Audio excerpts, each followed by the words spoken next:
Mesdames et messieurs, bonjour. Très content de vous retrouver sur la 7 TV, la chaîne de la vérité, dans votre émission 7 Actu. Tey ñu am mbégte dalal ci plateau bi Alassane Ba nekk ab chroniqueur analyste dans le cadre politique ak yeneen yi ni mel mooy suñu gan. Ce n'est pas la première fois mu ñëw ci kër gi Alassane am naa mbégte retrouver la à travers la télé de la 7 TV mu lay ziar bu baax di la bàyyi nga ndox suñu internet. Merci beaucoup monsieur Fodé Gassama di am mbégte bu baax a baax nekk tey ganu 7 Actu la 7 True TV nekk télévision boo xamante ne c'est une télévision de référence boo xamante ne ñu ngi koy seetaan partout dans le monde au Sénégal dans le département de Rufisque rawatina nag fii ci commune de Sangalkam en tout cas di am mbégte bu baax a baax ñëw waxtaan ak yow ci li nga xamante ne moom mooy actualité nationale. Je profite de l'occasion pour saluer toutes les populations de la commune de Sangalkam rawatina ñi nga xamante ne ñoo dëkkee Njaxiraat. Moo ngoog je pense que am na solo Alassane wax naa wax sànq analyste chroniqueur mais également nekk aussi membre cellule de communication bu maire bu Sangalkam loolu également je pense que beneen pàcc la boo xamante ne dina si ñëw en fin d'émission pour waxtaan si tuuti. Alors actualité la ñuy waxtaanee Alassane d'abord ak équipe bi fi nekk ñëwoon nga fi ñu waxtaan nga waxoon nañ ne may temps qu'on soit patient. Tey ñu ngi si 10e mois daanaka dugg si 11e mois gestion équipe municipale bi nga xam équipe gouvernementale bi nga xamante ni le premier ministre Ousmane Sonko moo ko jiite nekk ci ginnaaw le président de la République son excellence Bassirou Diomaye Faye. Alors tey entre-temps beaucoup de choses sont passées. Entre réduction des comptes dinañu sax si Cour des comptes bi rapport bi entre également ay manifestations lu si mel ni ay grèves gis nañ ko temps yi santé génn nañ di casse mais également wàllum éducation. Beaucoup de choses sont passées ici réforme justice bi 10 mois yi noo ko analysé en tant que analyste politique mais également chroniqueur. waaw Fodé maa ngi lay jaajëfal suy laaj bu am solo boobule en tout cas bi ñu demee élection gis nañ ni la coalition Diomaye président a gagné à 54%. mu nekk un score boo xamante ne véritablement dafay wane attente ak espoir bi nga xamante ne peuple sénégalais yi amoon nañ ko pour changement. parce que Sénégal véritablement ci weer yi ci ginnaaw nekkoon na réew boo xamante ne réew bu metti la woon nga gis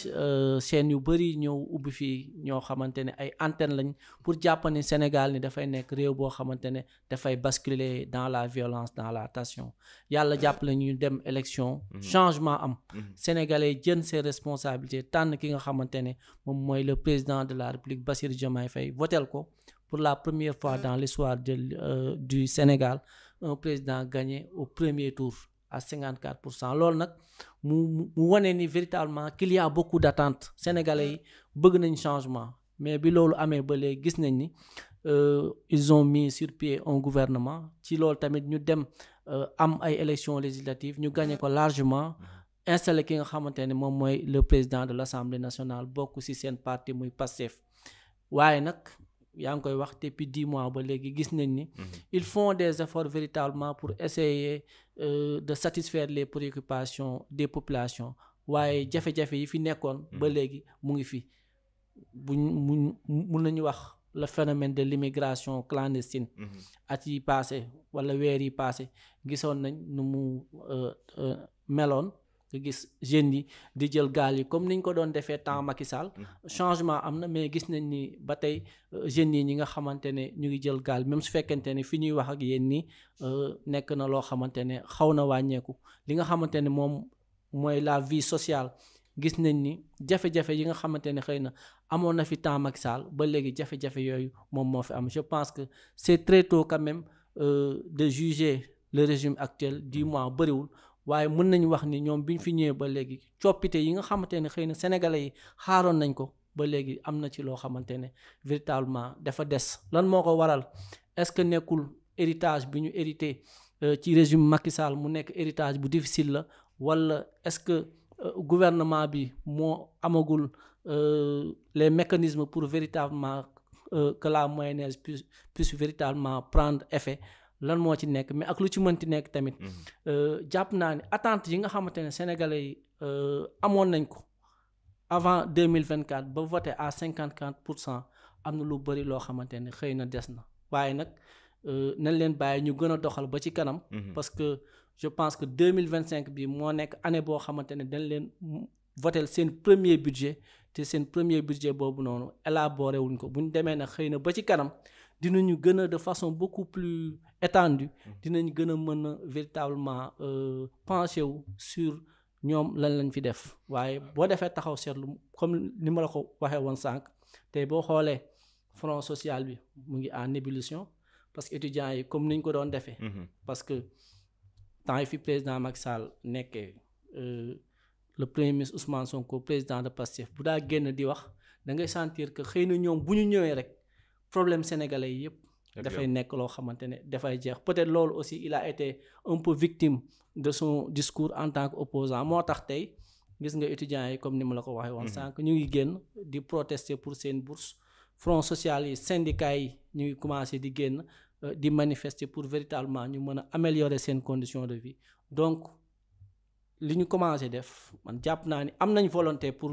véritablement yóbbu sénégalais foo xamante ne fu baax la waaye jàpp naa ni changement dëgg bi ñu doon xaar def mel ni des na bu baax a baax. alors dañuy taxaw tuuti ci côté économique bi Alassane wax nga ko sànq daanaka bu ñu xoolee 10 mois yi balaa sax tey régime bi di ñëw yàgg nañu wax ni le président Ousmane Sonko yàgg na wax ni que xaalis askan bi ni koy gérer baaxul. depuis que les opposants mu ñëw si nguur gi ce même discours là persiste et toujours là dañuy jaxase xaalis bi dañ ko lekk jaaru fu ñu war a jaar y a beaucoup de détournement. tey ñu gis rapport Cour des comptes génn confirmer les dires du premier ministre Ousmane Sonko voire même plus. en donnant des chiffres yoo xamante ne vraiment loxo day jëm si gémmiñ. alors gestion économique bi les gens disent que ni dara nekkatu fii fu ñu jëm dara leerul. loolu également est-ce que du créer la peur chez les populations d'autant plus que le président Bassirou Diomaye Faye gën nañ également reconnaître que ni c'est très difficile et que fu ñu jëm également day metti ji et que les Sénégalais doivent se préparer à ces difficultés là également est-ce que newul aussi benn mbir boo xamante ni day rendre peur cette population bi nga xamante ni elle a déjà assez souffert. waaw xam nga si contexte bu ñu nekk dafa nekk contexte boo xamante ne dafa difficile. gis nañ la publication du rapport des cours des comptes. mu nekk un rapport boo xamante ne vraiment c'est un rapport calamiteux. ñenn ñi sax di wax génocide financier maanaam li nga xamante ne xew na ci. dafa nekk loo xamante ne dafa complexe. dafa metti ci li nga xamante ne moom mooy gestion parce que tey les finances publiques. la trésorerie nationale. administration yi nu muy doxee les comptes spéciaux de l'État loolu yëpp dafa nekk loo xamante ne tey li rapport bi lim ci génne surtout par rapport à la dette. parce que tey boo xoolee Sénégal mu ngi bokk ci UEMOA te UEMOA dafa joxe benn seuil boo xamante ne kenn waru ko passer li nga xamante ne moom mooy la dette publique maanaam 70% du PIB mais gis nañ ni Sénégal sous le régime du président Macky Sall dafa dem ba 99% mu nekk loo xamante ne véritablement c'est très lourd te loolu tey contribuable sénégalais yi moom moo koy fay. yaa ngi koy wax sànq. le président de la République Bassirou Diomaye Diakhar Faye. fan yële génn na wax ni comme quoi que les signaux sont au rouge. donc il va falloir que fi ñu jëm. dina nekk loo xamante ne lu metti la. léegi nag est-ce que le peuple sénégalais est préparé à ça et quelle est la communication que l'État du Sénégal a prévue pour que mu mën a convaincre peuple sénégalais bi pour que mu mën a am patience boobu mën a xaar pour que ñu véritablement pour que l'État puisse diligenter la situation en tout cas tey bu ñu defee taxaw seetlu par rapport ak fi ñu jóge ak li nga xamante ne foofu lañ jëm dina nekk loo xamante ne véritablement lu metti la mais est-ce que peuple sénégalais bi dina mën a am patience parce que tamit le discours est très important en politique tey il y a 2 ans ci ginnaaw Ousmane Sonko discours politique bi mu doon wax sénégalais yi peut-être des fois c'est compréhensible parce que on est en politique xëy na boo nekkul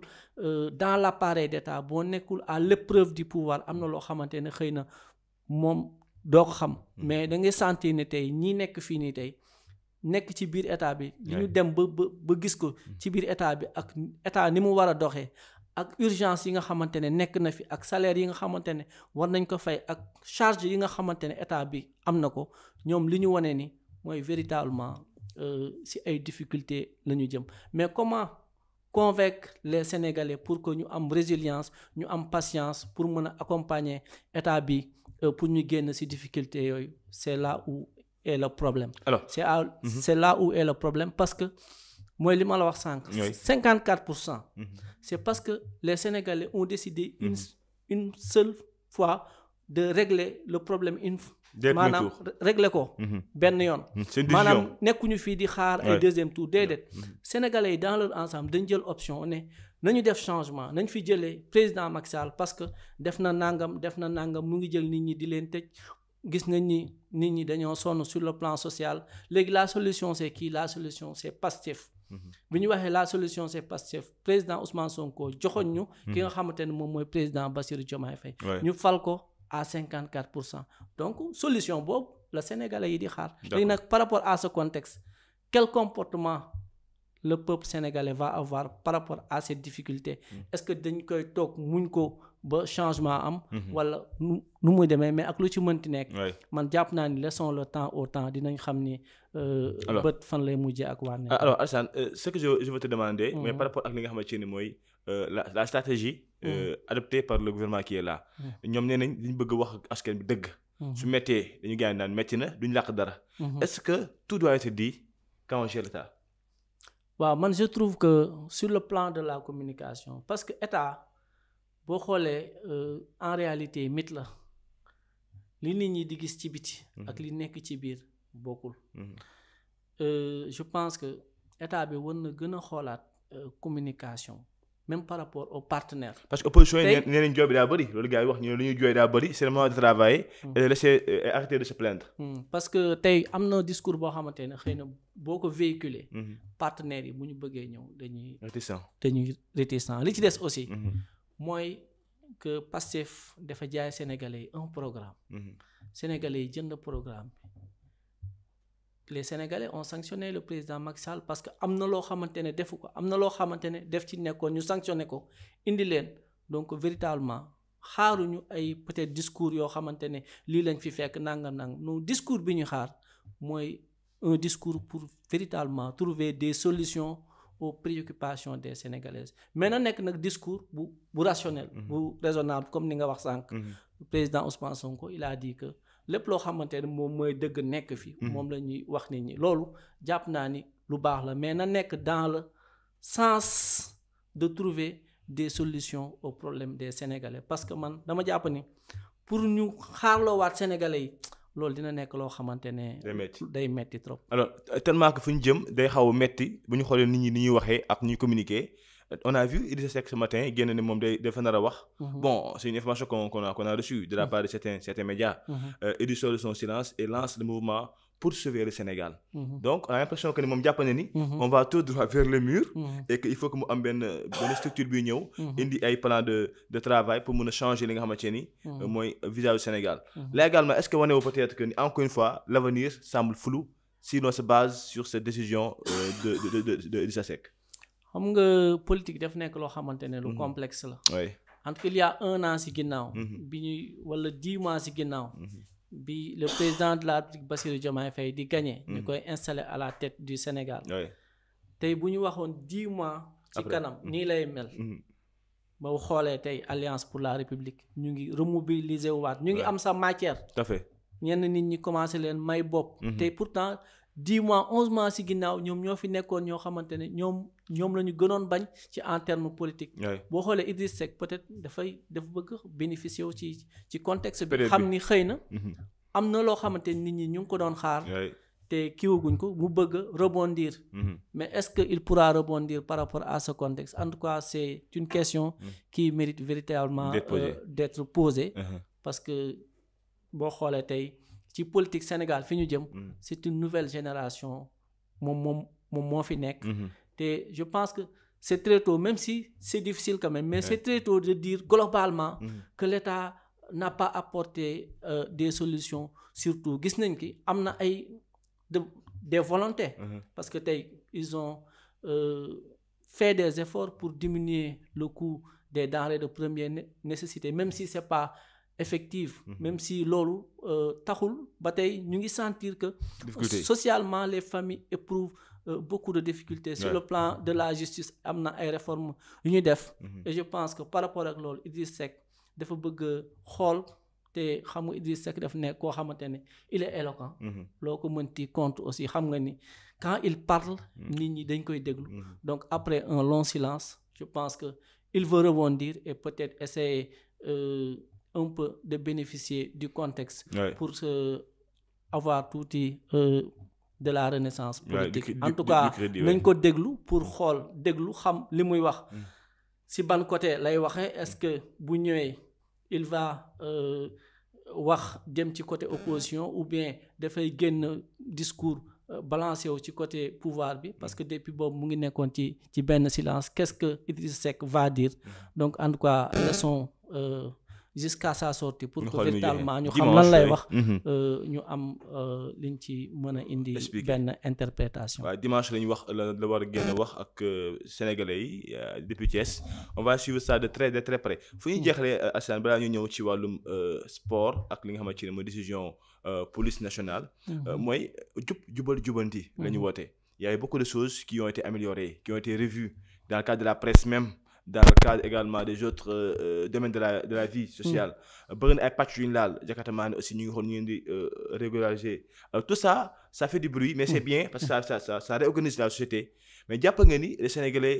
pourront accepter pourront supporter et ça la difficulté également de la vie.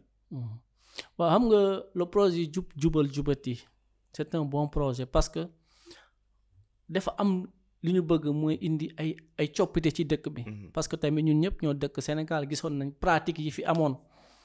fam loo xamante ne suñ ko bëggee def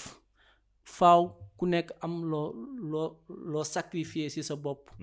pour la nation sénégalaise donc loolu ce don de soi bi nga xamante ne dañ koy woote mu nekk un don de soi patriotique pour la patrie, oui. mu nekk aussi un programme de souveraineté maanaam ñu fexe ba Sénégal mënal boppam ba Sénégal maanaam ni muy doxee mu bañ a rek dépendre ci li nga xamante ne moom mooy réewu tugal yi mais si suñu économie si suñu agriculture ci lépp loo xamante ne dañ koy liggéey mu nekk loo xamante ne ñun ñoo koy defaral suñu bopp ñoo koy moomal suñu bopp loolu programme véritablement programme bu am solo mais dans sa réalisation yaa ngi koy wax sànq dañu rencontrer que il y a beaucoup de difficultés te état bi tamit boo da ngay sentir que l'État du Sénégal a ouvert à la fois beaucoup de fronts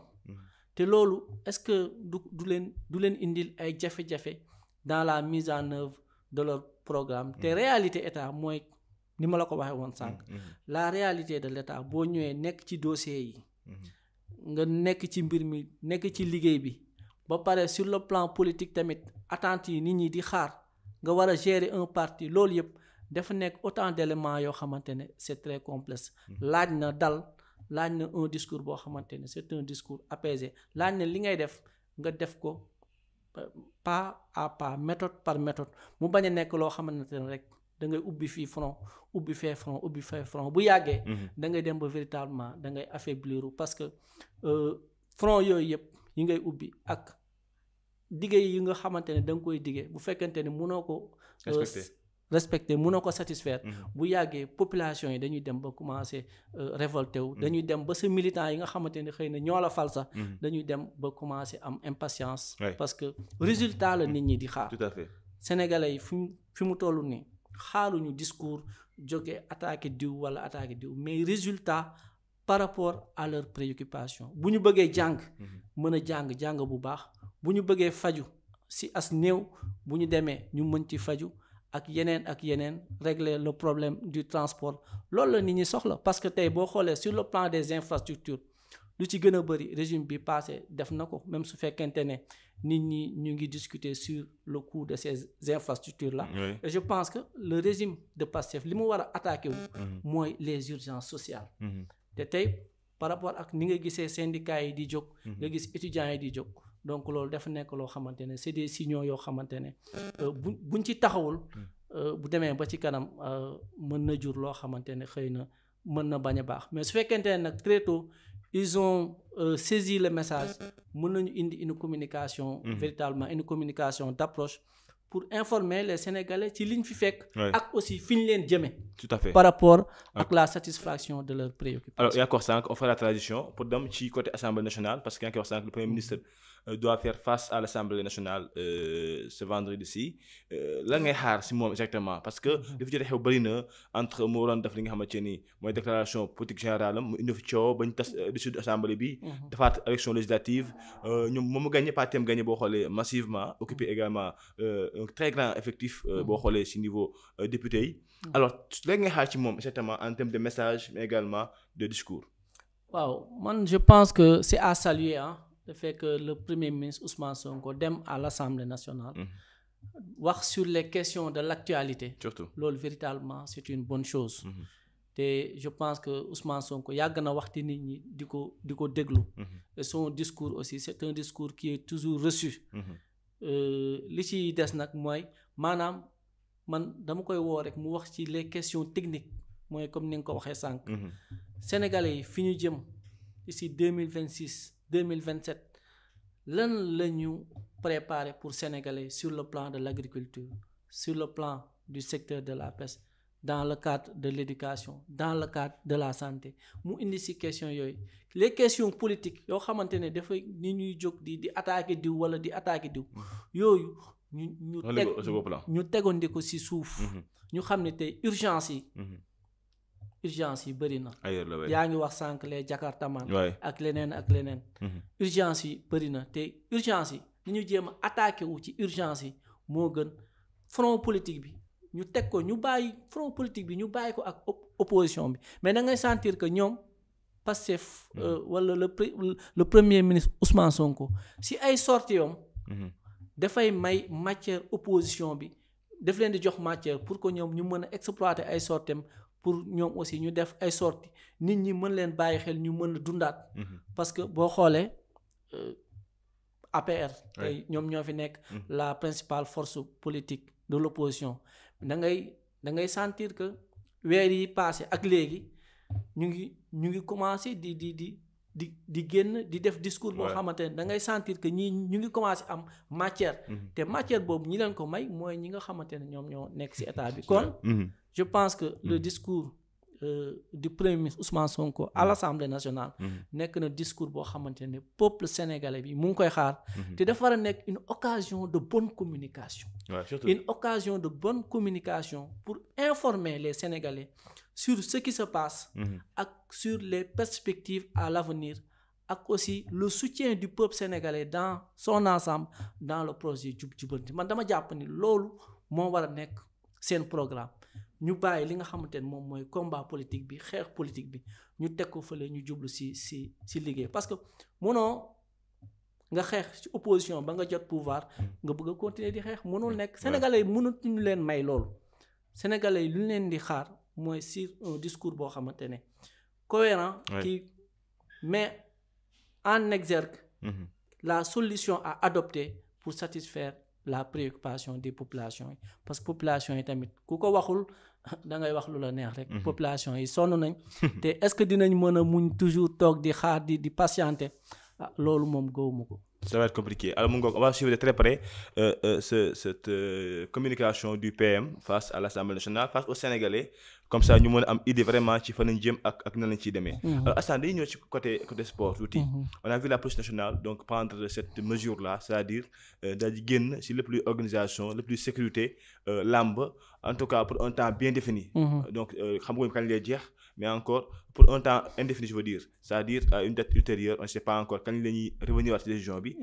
Ça a créé beaucoup de polémiques dans le monde de la lutte. ñenn ñi jàpp ni peut-être dañu bëgg a wàññi peut-être doole làmb au niveau national mais quand même li ko waral mooy violence bi fi am parce que gis nañ ñu bëri on les a agressés ci yoon bi muy Pikine Guédiawaye entre yoon bi ba stade Arena National nan la gisee boobu décision parce que j'ai l'impression que ni la police est en train de laisser la responsabilité à l'État parce que jàpp nañu peut-être CNG nekkul à la hauteur vraiment donc des attentes. waaw xam nga làmb dafa nekk loo xamante ne si suñu cosaan la bokk. te làmb daf nekk loo xamante ne aussi lu am solo la. parce que sport national la. certes nag il y a des dérives. parce que image yi ñu gis.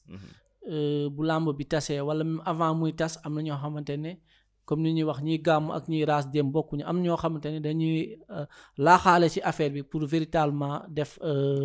ay ñaawteef. Tout à fait. donc ñooñu aussi jot na état jël responsabilité am sanctionner leen décourager leen man dama jàpp ni CNG bi ak ñi nga xamante ne ñooy les promoteurs de lutte ak état bi war nañ toog ñu waxtaan ñu xool nan la ñuy fexee ba assainir làmb bi xool ñi nga xamante ne bokkuñu ci làmb bi te ñëw di yàq làmb ji véritablement ñu décourager leen te la police bu jëlee xëy na mesure ne dootul couvrir làmb man dama jàpp ne loolu mesure la boo xamante ne dañ ko jël de façon précipitée waroon nañ ci mën a waxtaan ñu xool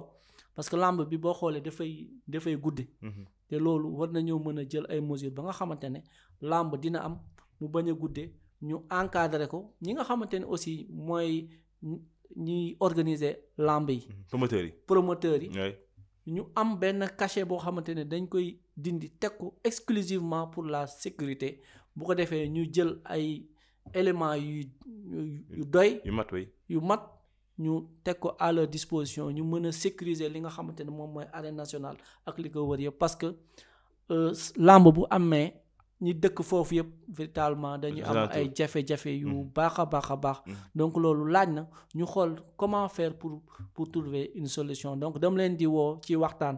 CNG aussi mu xoolaat seen doxalin ci ay affaires yu bëri ba nga xamante ne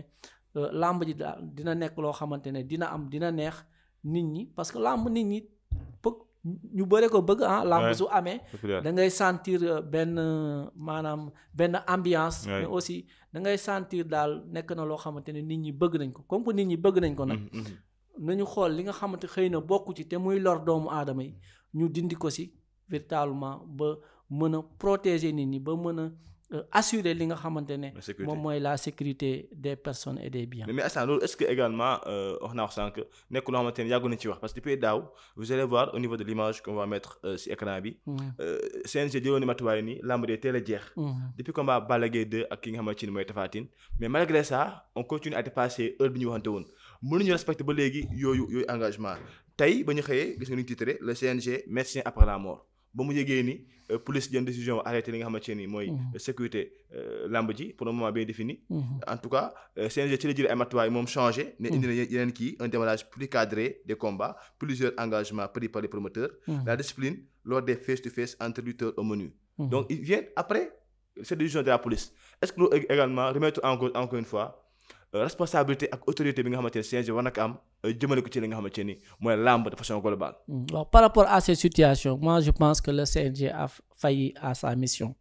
donc il faut que CNG xoolaat autorité bu baax par rapport ak lamb bi. parce que boo xoolee organisation lamb bi yëpp lu ci gën a bëri CNG bi moom moo ko yor. promoteur bi lu tuuti la ci yor. donc te CNG aussi. structure état moom moo ko teg. effectivement donc laaj na aussi ñu waxtaan joyantiwaat xool li nga xamante ne moom moo ci dëng ñu jëm ko jubanti bu baax a baax parce que lamb bi véritablement aussi ñi siy loru tamit bëri na xëy na ñi siy jariñu bëri na. parce que tey lamb su amee dina am ñoo xamante dinañ jóg dem jaay dina am ñoo xamante ne. bëgg nañ lamb dinañ ci kontaan ak yooyu culture la cosaan la. waaye nañ ko jël xool li nga xamante ne moom moo ci war a nekk ñu def ko ci. mbër yi tamit ñu wax ak ñoom. bu ñu leen joxee heure sàngam bu ñu ñëwul wala bu ñu tardé ñu teg leen ay sanctions yoo xamante ne bu beneen yoonee dañ ko respecté en tout cas pour lamb bi continuer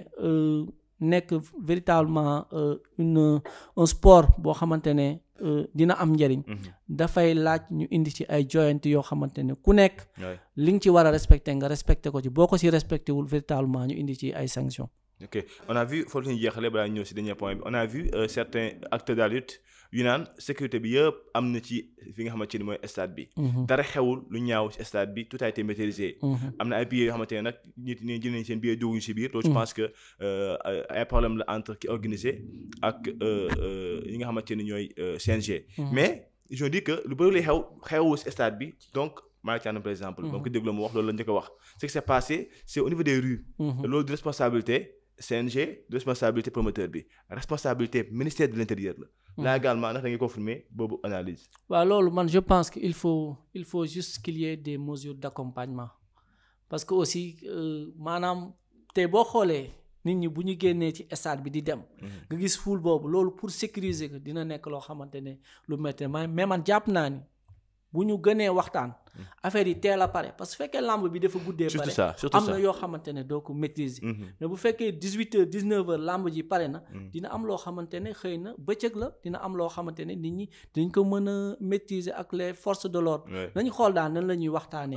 entre le ministère de l'intérieur le CNG ak les promoteurs ñu mën a jël lamb ji même le ministre des sports parce que moom moo ëmb CNG surtout ça le ministre des sports am na ci rôle boo xamante ne bu am solo la ñu jéem a waxtaan xool véritablement nan la ñuy trouver ay solutions yoo xamante ne du doon rek lu ñuy wax mais lu ñuy appliquer lay doon. D'accord. Alassane Ba, analyste chroniqueur nekk tey suñu invité ci émission 7actu. Je rappelle qu'il est également membre de la cellule communication du maire de Sangalkam mu nuy jeexal te laal lu ñu peut-être cette commune de Sangalkam bi nga xamante ne yaa ngi ci biir alors Alassane il reste 2 ans daanaka léegi mandat bi jeex. gis ngeen ni au niveau opposition également am ñu taxaw ñu defar seen ndënd di waaj di préparer ndax également am ngeen yaakaar ni d'ici 2 ans bu ngeen demaate teg seen ndënd am di ngeen am vraiment les oreilles des populations ba ñu mën leen tegaat fii pour un second mandat. waaw Fodé maa ngi lay jaajëfal bu baax a baax yaa ngi koy fàttali sànq. man maa ngi bokk ci cellule de communication du maire de la commune de Sangalkam Alpha Bokar Xum ma koy nuyu de passage. Thierno Ousmane Sow jiite ko. monsieur Dabo Amady Dabo président commission planification nekk ci membre. évaluation oui. Jean-Pierre Gakou chef de cabinet nekk ci membre. ak ñoom Mané ak ñoom Mouskalaf. di leen nuyu parce que c'est une équipe et véritablement ils font un excellent travail au service du maire. yaa ngi koy wax sànq balaa maa ñëw ci réponse boobu par rapport ak élection yi ñu jëm. tout récemment amoon na benn tournée boo xamante ne monsieur le maire de la commune de Sangalkam defoon na ko. pour xool infrastructure yi nga xamante ne nekk na ci commune bi. donc ñu tàmbale ko fële sa Noflaay. def fa benn poste de santé. ñu jóge foofu jaar Njaxiraat aussi ñu visiter poste de santé bi am na benn école 2 boo xamante ne aussi def na ko fa 4 salles de classe bi ñu jógee foofu ñu dem aussi Daaru Cubb am na benn maternité bu ñu fay def ñu daal di koy visiter am na aussi beneen école boo xamante ne école 2 la 4 salles de classe loolu ci bilan bi la quoi. loolu yëpp ci bilan bi la. bi ñu jógee foofu ñu dem fi nga xamante ne moom mooy lébu gi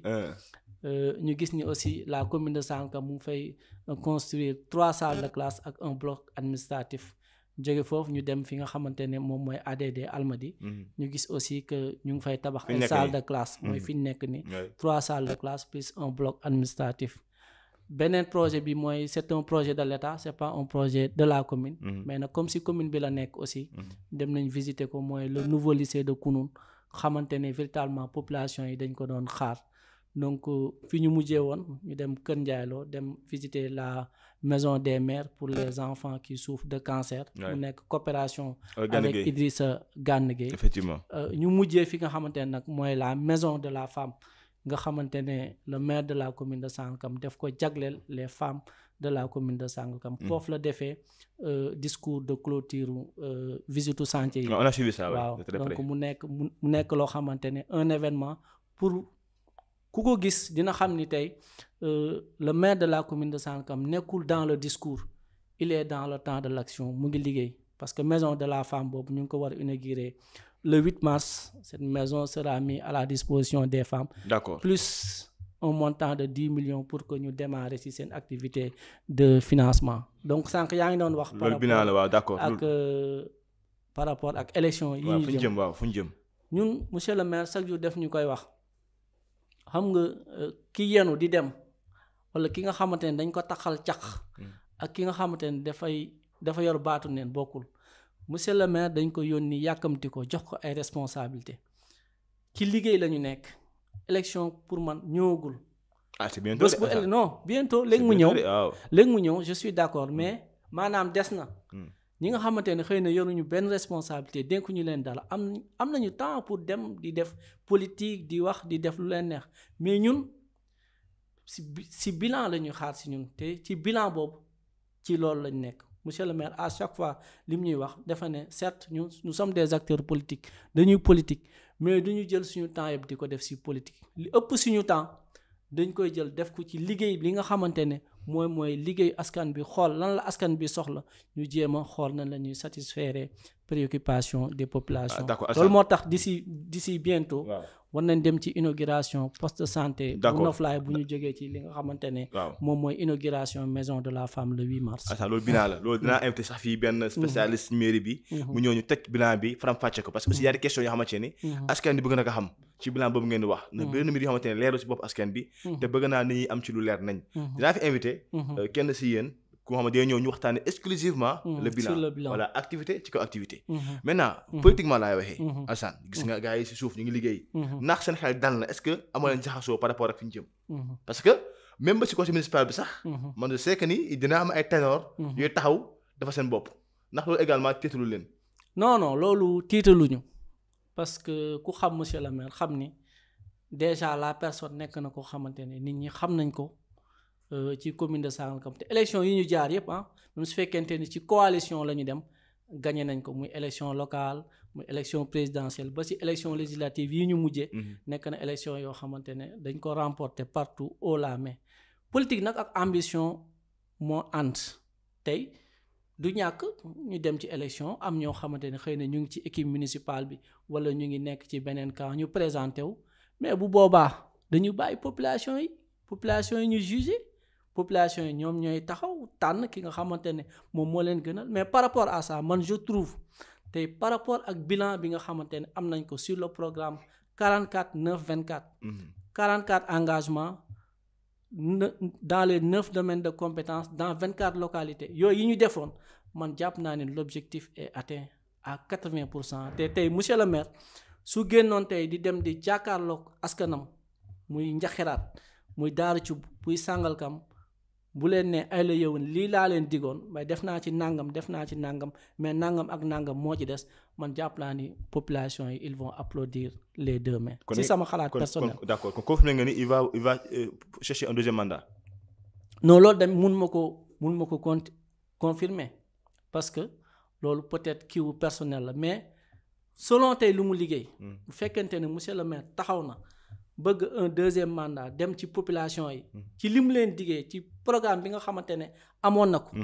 bu ñu defee bilan bi dañuy gis ni programme boobu il l'a atteint à 80% te population yi aussi je pense que loolu la ñuy doyee responsable politique mooy ki nga xamante ne daf leen di taxaw tey boo xoolee sur le plan social tey monsieur le maire nekk na koo xamante ne xëy na dafay jàppale ni population yi d'accord sans oublier li nga xamante ne moom mooy étudiants yi ak yi nga xamante ne xëy na l'ancien maire amoon na ko muy logement yi bi mu ñëwee daf ko yokk. continuité la Dakar benn logement moo fa nekkoon dafa louer un deuxième logement mu utaat beneen logement bi nga xamante ne moom mooy à Saint-Louis. d'accord je pense que continuer di fay bourse yi. ASC yi bourse yi am na problème de bourse yi y a des étudiants qui m'ont interpellé de. waaw bourse yi boo xoolee nekkul maanaam. dafa am ay écoles yoo xamante ne dañu amoon ay bor par rapport ak écoles yooyu xëy na ñoom ñoo taxawul ñu def en stand-by yenn bourses yi mais dans les années à venir loolu dina nekk loo xamante ne dañ koy continuer mais le paiement des logements muy les 2 logements yi nekk Dakar mairie bi mu ngi koy fay ak logement bi nga xamante ne moom moo nekk Saint-Louis loolu mairie bi mu ngi koy fay par rapport jeunesse sport yaa ngi gis subvention yi chaque année. ñu ngi koy joxe mais jeunesse sport bi pour la mu am coup du foyer. coup du foyer stade Sangalkam fu mu toll. coupe du foyer aussi ay points yoo xamante ne war nañu ko waxtaanee temps mooy ñu ko mais de façon brève. waaw mais gis nañ ni ñu ngi joxe subvention yi. ASC non loolu c'est naturel. loolu c'est naturel dañ ko daa def. ñu ngi continuer di ko def par rapport ak le stade de Sangalkam. Le maire a rencontré le directeur de l'AGETIP sous l'instruction du premier ministre Ousmane Sonko en tout cas il nous a donné des engagements fermes comme quoi que incha allah balaa nawetaan déwén di ñëw stade bi dina nekk. li ngeen ma waxoon daaw de.